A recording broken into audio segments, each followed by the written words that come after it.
माननीय अध्यक्ष जी,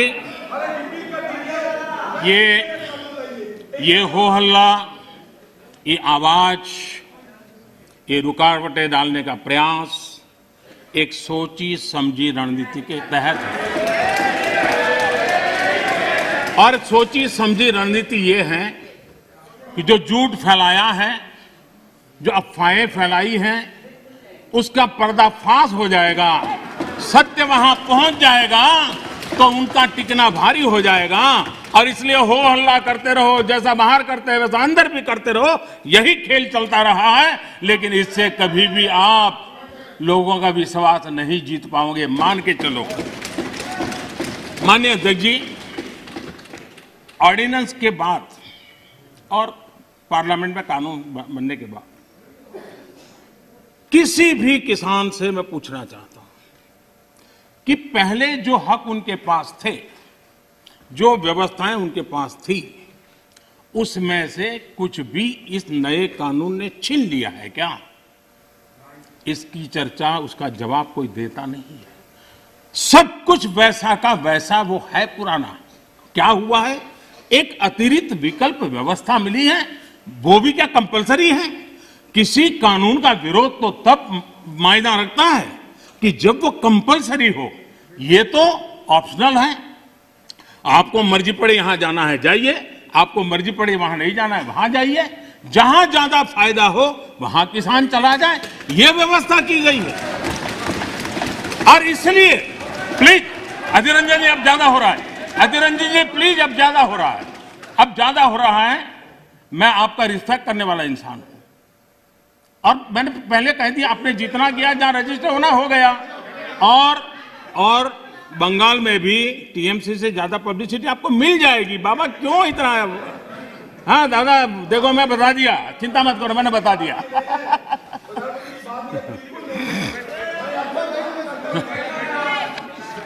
अधीर रंजन जी प्लीज, अधीर रंजन जी, अच्छा नहीं लगता है। मैं इतना आदर करता हूं, आप आज ऐसा क्यों कर रहे हैं? आप ऐसा क्यों नहीं करते? अरे भाई, हद से ज्यादा क्यों कर रहे हैं आप? Please Adhir Ranjan ji, please. माननीय सदस्य दादा प्लीज। ये नए कानून अध्यक्ष जी किसी भी के लिए बंधन करता नहीं है। ऐसे कानून है, उनके लिए ऑप्शन है, और जहां ऑप्शन है वहां विरोध के लिए कोई कारण ही नहीं बनता है। हां, ऐसा कोई कानून जो ऐसे थोप दिया हो, उसके लिए विरोध का कारण बनता है।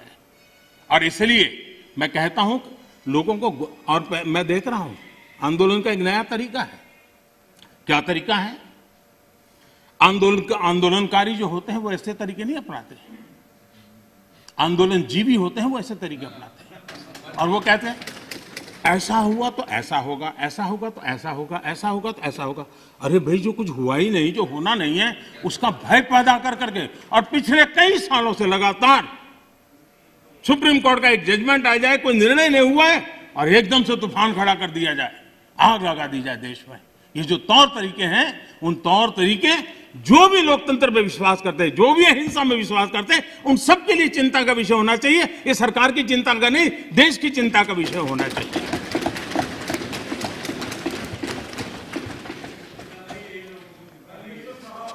इस प्लीज बाद में समय मिलेगा आपको। नो माननीय अध्यक्ष जी, माननीय अध्यक्ष जी प्लीज, ये तरीका ठीक नहीं। माननीय अध्यक्ष जी, आप समझ, पुरानी मंडियों पर भी कोई पाबंदी नहीं है। इतना ही नहीं, इस बजट में इन मंडियों को आधुनिक बनाने के लिए, उनके इंफ्रास्ट्रक्चर को सुधारने के लिए और बजट की व्यवस्था की गई है। और उस बजट के माध्यम से माननीय अध्यक्ष जी, ये जो हमारे निर्णय हैं वो सर्वजन हिताय, सर्वजन सुखाय की भावना के साथ लिए गए हैं। माननीय अध्यक्ष जी, ऐसा क्या करते हैं?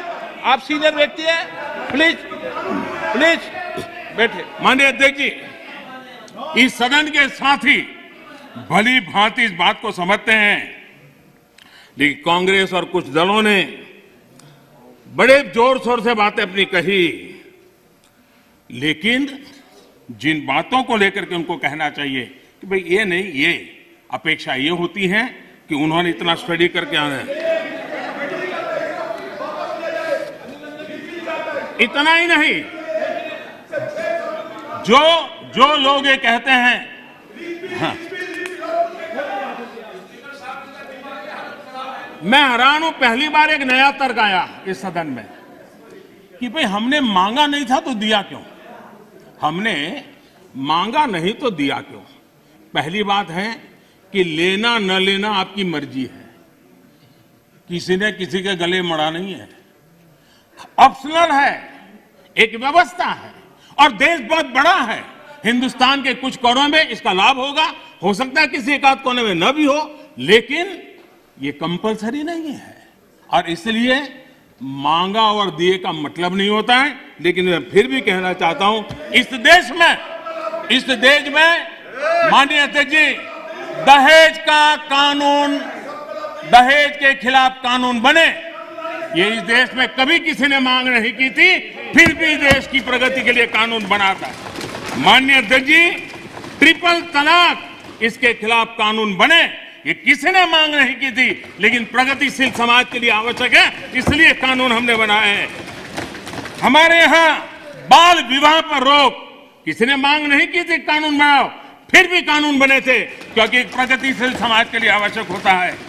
शादी की उम्र बढ़ाने के निर्णय किसी ने मांग नहीं की थी, लेकिन प्रगतिशील विचार के साथ वो निर्णय बदलने पड़ते हैं।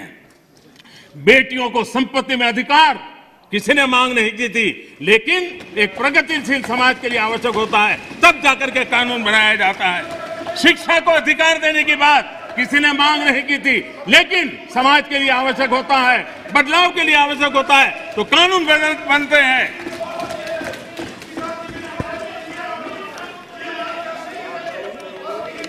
क्या कभी भी इतने सुधार हुए, बदलते हुए समाज ने इसको स्वीकार किया कि नहीं किया, ये दुनिया पूरी तरह जानती है। माननीय अध्यक्ष जी, आप जानते हैं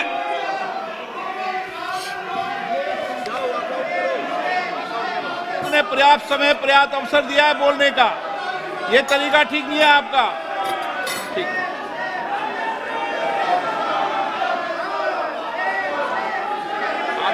आप दे दीजिए, ध्यान दीजिए।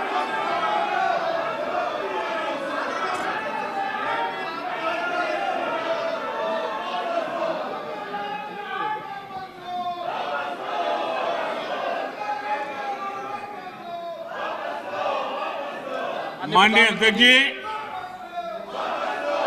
हमें मानते थे कि हिंदुस्तान की बहुत पुरानी पार्टी कांग्रेस पार्टी, जिसने करीब करीब 6 दशक तक इस देश में एक चक्री शासन किया, ये पार्टी का ये हाल हो गया है कि पार्टी का राज्यसभा का तबका एक तरफ चलता है और पार्टी का लोकसभा का तबका दूसरी तरफ चलता है। ऐसी डिवाइडेड पार्टी, ऐसी कंफ्यूज पार्टी न खुद का भला कर सकती है, न देश की समस्याओं के समाधान के लिए कुछ सोच सकती है। इससे बड़ा दुर्भाग्य क्या हो सकता है? कांग्रेस पार्टी राज्यसभा में भी है, कांग्रेस पार्टी के वरिष्ठ नेता राज्यसभा में बैठे हैं, लेकिन वो एक बहुत आनंद और उमंग के साथ वाद विवाद करते हैं, विस्तार से चर्चा करते हैं, अपनी बात रखते हैं। और यही कांग्रेस पार्टी का दूसरा तबका अब समय तय करेगा। माननीय अध्यक्ष जी, ईपीएफ पेंशन योजना, हमें मालूम है कभी ऐसे केसेस मेरे सामने आया जब 2014 के बाद में आया बेटा, किसी को पेंशन 7 रुपए मिल रही थी, किसी को 25 रुपए, किसी को 50 रुपए, किसी को 250 रुपए, ये देश में चलता था। मैंने कहा भाई इन लोगों को ऑटो रिक्शा में वो पेंशन लेने जाने का भी खर्चा उससे ज्यादा होता होगा। किसी ने मांग नहीं थी, किसी मजदूर संगठन ने मुझे आवेदन पत्र नहीं दिया था। माननीय अध्यक्ष जी, उसमें से बाहर ला करके मिनिमम 1000 रुपये देने का निर्णय हमने किया था, किसी ने मांगा नहीं। मुझे किसी भी किसान संगठन ने इस देश के छोटे किसान को कुछ सम्मान पैसे मिले इसकी व्यवस्था किसी ने मांग नहीं की थी, लेकिन हमने प्रधानमंत्री सम्मान निधि योजना के तहत उनको हमने धन सामने से देना शुरू किया। माननीय अध्यक्ष जी,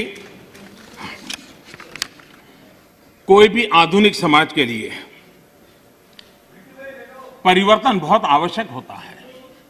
हमने देखा है जिस प्रकार से उस कालखंड में विरोध होता था, लेकिन राजा राममोहन राय जी जैसे महापुरुष, ईश्वर चंद्र विद्यासागर जी जैसे महापुरुष, ज्योतिबा फुले जैसे महापुरुष, बाबा साहब आंबेडकर, कितने अनगिनत नाम हैं। उन्होंने समाज के सामने उल्टे प्रवाह में सामने होकर के समाज सुधार का बीड़ा उठाया था, व्यवस्थाएं बदलने के लिए बीड़ा उठाया। और कभी ने तो किसी ने जिम्मेवारियां लेनी होती हैं। ऐसी चीजों का शुरू में विरोध होता है, जब बात सत्य पहुंचता है तो लोग इसको स्वीकार भी कर लेते हैं। और हिंदुस्तान इतना बड़ा देश है, कोई भी निर्णय 100% सबको स्वीकार्य हो, ऐसा संभव ही नहीं हो सकता है। ये देश विविधताओं से भरा हुआ है। किसी एक जगह पे वो बहुत लाभ करता होगा, किसी जगह पे कम लाभ करता होगा, किसी जगह पे था जो पहले के लाभ उसको वंचित करता होगा। लेकिन ऐसी तो कितने बड़े देश में व्यवस्था नहीं हो सकती है कि हम उसमें कोई, लेकिन एक लार्जर इंटरेस्ट, देश में निर्णय जो होते हैं लार्जर, सर्वजन हिताय सर्वजन सुखाय निर्णय होते हैं और उसको लेकर के हम काम करते हैं।